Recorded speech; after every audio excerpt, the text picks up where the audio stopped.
I decided to have a bit of fun with my Juliet, and I have cut out a stencil from green vinyl. Now, the weeding took me far longer than it did to actually cut it out.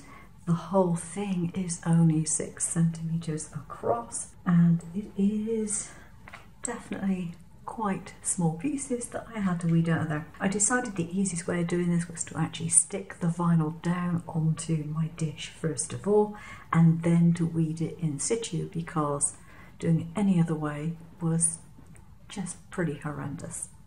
So I've done that, and I have gone around the outside with some masking tape, and the reason I've done that is because I'm actually going to etch this chemically with an etching paste. So to do this, I've got my paste, and I'm going to pop a blob of that in the centre, and I have a brush, and I'm just going to spread it around, and I'll allow that to sit for a few minutes, and then after it's sat for a few minutes I will brush it again with another layer, because sometimes it takes a little while for it to work really well, and it does kind of dry out, and I don't want to risk part of the design being done and the rest of it not being done.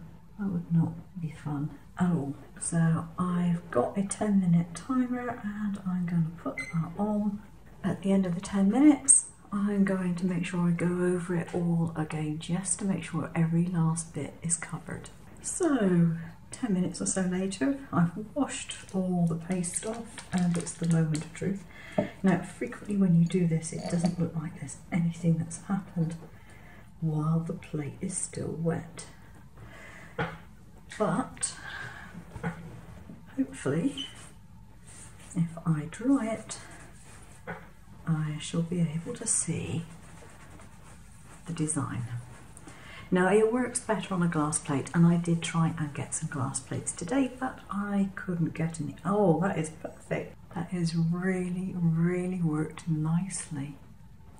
So I now have a nice Christmas design on the centre of my saucer, and it's going to stay there. It's permanent because this stuff etches away at the glaze. So I've got glaze on here, but then I've got a design in the centre which is almost invisible. It's just a rather nice surprise when someone has finished all the snacks that it might hold. Okay, that's it for today. Thanks for watching. Bye.